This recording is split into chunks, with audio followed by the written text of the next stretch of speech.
This is Small Changes in Teaching, Big Results in Learning by John Fanselow, presented by the TEFLology Podcast.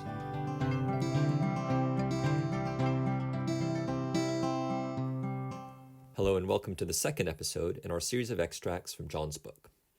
This episode comes from Chapter 2, Section 5, called People Hearing but Not Listening. In it, John looks at the disconnect between what teachers say and what students understand, starting with a focus on how this issue can affect content classes. Enjoy.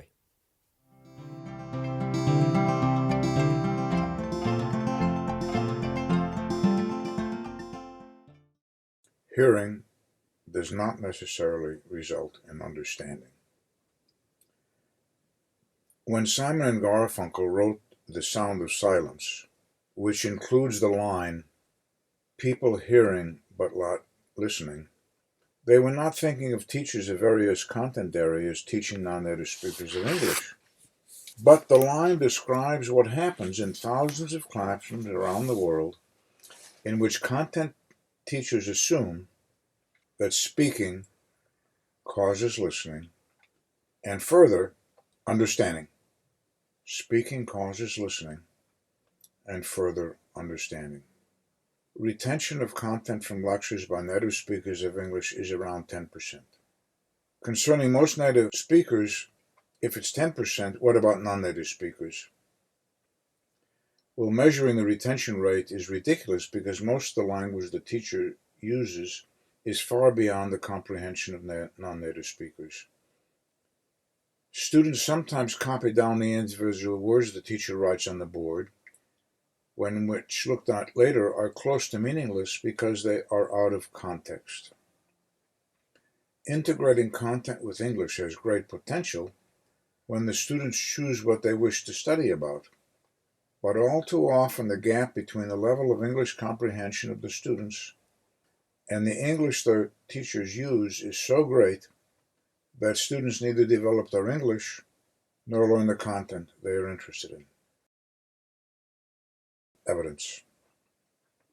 Here are 4 students' written versions of 6 simple statements their teacher made in a tourism class about an upcoming field trip. Try to figure out what the teacher said based on what the students wrote, which I'm going to say aloud. She did not ask the students to transcribe her greeting and statements of purpose, which preceded these 6 statements. She transcribed these herself. As you try to figure out what the students heard in contrast to what the teacher said, as they tried to write down what she said, you will somewhat experience what the students experienced. The teacher's first statement. What going do next Wednesday? What going do next Wednesday? Second statement. You're going to go to Wellington on next Wednesday. You're going to go to Wellington on next Wednesday. Third statement. We're going to Wellington on next Wednesday. We're going to Wellington on next Wednesday. Fourth statement. We go Wellington Wednesday. We go Wellington Wednesday. So these are what the students wrote. What the teacher said was, we're going to go to Wellington next Wednesday. We're going to go to Wellington next Wednesday. Second statement. Here are the 4 renditions of what the students heard. Visited, lowercase I, lowercase con, lowercase hote. Visited, lowercase I, lowercase con, lowercase hote. Second rendition.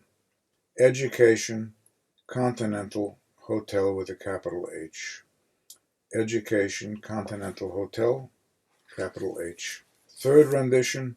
One International Hotel, uppercase H for hotel. Fourth version, we want to visit Intercontinental Hotel, Intercontinental uppercase, hotel lowercase. What the teacher said is, we're making an educational visit to the International Hotel. The power of transcribing and comparing. It is a great advantage when students are interested in what teachers are talking about. It is also a great advantage when the language teachers use is natural. But as you just saw, the gap between what the teacher was saying in her tourism class and what students understood was huge. If a content teacher shares a recording of each class with the language teacher, it provides the language teacher with potential listening material, which can also be converted into reading passages. When students transcribe what they hear and compare it with the transcription of what the teacher said, over time they become more and more familiar with the content teacher's language. Transcribing alone is not enough to enable students to understand what they hear.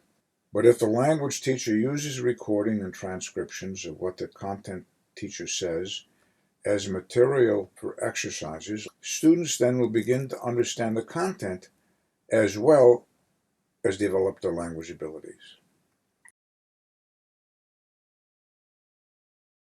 Content as a rich source of language. Many institutions are under the delusion that their non-native English-speaking students will learn both content and English if they take content courses. Some realize that students need language support and have ESL teachers sit in the content courses to see what language they need to teach to help the students understand the content. Some schools have workshops for content teachers to illustrate activities that are used in language classrooms. But many content teachers resist teaching content plus English because they are not interested in teaching language. Some simply do not have the ability to do it. Though the statements you just heard are not content-rich, many of the other comments content teachers make are. For example, when they focus on air pollution, exchange rates, and the degradation of the countryside caused by tourists.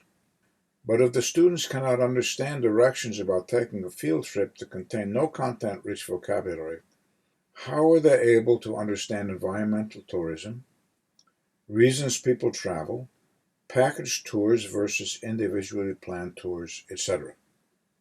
On the other hand, English teachers often say they cannot teach the language the content teachers use because they do not know details of the content well enough. But the ESL students who are beginning their degrees are taking introductory general courses, not advanced specific courses. Much of what content teachers talk about in introductory courses is information that newspapers, magazines, and news reports contain. So most English teachers really can understand the content, accurate content, and language. Many content teachers say their job is only to teach tourism, environmental studies, business, or whatever. The ESL teacher is paid to teach language. As long as I think they get the meaning in their written assignments, I do not deduct any points for incorrect language. Consider this sentence. Boyle experiment, give blood to animal human. Did Boyle do one experiment in many? Boyle experiment, give blood to animal human. Did he do it recently or in the past? Give, gave. Did he give blood to only one animal or many? Did he give blood to many humans or one? Did he give both an animal and a human, or many of both, blood to drink?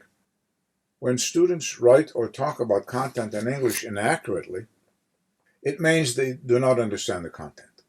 And if they cannot write or say the content accurately, it means they are not reading or listening to the content accurately either.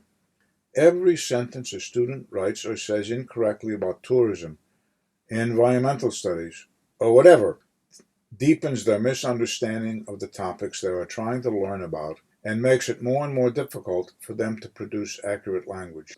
If students write the change rate between the dollar and yen was 1.21 on the 10th of February 2015, when in fact it was 1.15 on the 10th of February 2015, the person teaching economics is going to correct the incorrect numbers. Is the misspelling of exchange, C-H-A-N-G-E instead of E-X-C-H-A-N-G, and the month, F-E-B-R-A-R-Y, rather than F-E-B-R-U-A-R-Y, just as egregious? For content teachers to ignore language errors, I think, is irresponsible. When students apply for jobs and talk about exchange rates in broken English, saying change for exchange, they are not going to be hired. Not only in content classes. Hearing but not understanding occurs also in ESL classes. Here are students' transcriptions of the following two sentences. We're going to brainstorm. Brainstorm means telling me words that are related to horse. The ESL teacher started each class with this explanation of brainstorm for 10 days. Of course, using a different word to brainstorm about each day. Horse was used on the first day only. On the 10th day, she asked the students to transcribe a recording of what she had said on the first day. Here are the results. We going, BRINGSTON. Next student, where going. Next, capital BRINGSTORN. Next, I, uppercase IM, apostrophe, going to BRIN, uppercase B, BRINSTORN. In three of the examples, students started their rendition of BRAINSTORM with an uppercase letter. The teacher asked them why, and each one said it was because they thought it was the name of a place that the teacher was saying they were going to take a field trip to, a place that started with the letter B. Of course, going to can mean what we're going to do next, or it can mean travel.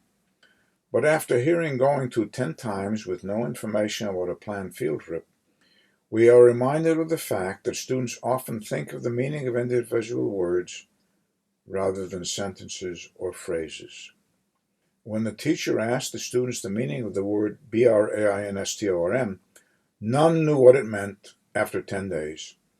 They had no idea what the word meant when she wrote it for them. All they knew was that when she wrote a word on the board, they were supposed to say other words. They did not know that they were supposed to be words related to the word on the board. This was revealed in a discussion of the meaning of the word BRAINSTORM, done in the student's first language and interpreted for the teacher. What to do? Most students taking ESL classes cannot understand English with only one exposure. Hearing or reading a song, a lecture, the news, or anything else one time has no effect on language development. Learners have to hear recordings of what is said or read in a text over and over and over. And the student should be in control of pauses and hearing or reading again. They have to write what they hear or read and compare it with complete printed versions. They have to write questions about each sentence, because unless they manipulate the sentences, they will not understand them nor learn to use the integrated words and structures correctly, and they will not be able to paraphrase them either in speech or writing. Unless they do these activities and do other language activities with the rich material in content classes, they will not only not develop their language abilities, but they will not learn any content either. Song lyrics, etc. But more than once. I started this reading with a line from Simon and Garfunkel in the lyric, "People hearing but not listening." I did so both to remind you that it is dangerous to assume that others hear, much less understand, what we say, and to remind you that the content of songs is just as powerful as the subject content of environmental studies, tourism, or business, to name just some. But whether the content is more on the academic side or on the popular culture side, represented by song lyrics, music, movies, or TV news, even with subtitles, ESL students cannot listen, much less comprehend, with one hearing or viewing. Multiple experiences with the same language are necessary. P.S. As an aside, a couple of years ago, the New Yorker magazine published an article in which Jonah, Jonah, Lehrer, reviewed the research about the value of brainstorming. Groupthink was the title of the article. Groupthink - the brainstorming myth. The conclusion: It is a total waste of time, no effect on thinking skills or creativity. Companies and classes which did brainstorming and did not do brainstorming showed no difference in any measures. January 30th, 2013, The New Yorker. The article is a reminder or a wake-up call.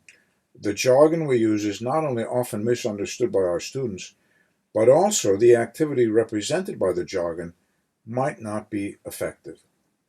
Analyzing transcriptions and videotapes and video clips of what we and our students do and say can reveal more than describing what we and they do using labels such as brainstorming.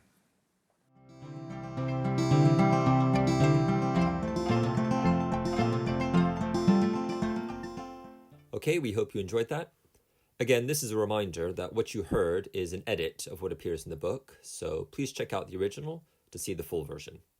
You can find digital and print copies on Amazon, as well as a lot of interesting content on the ITDI website. Thanks for listening, and we'll be back soon.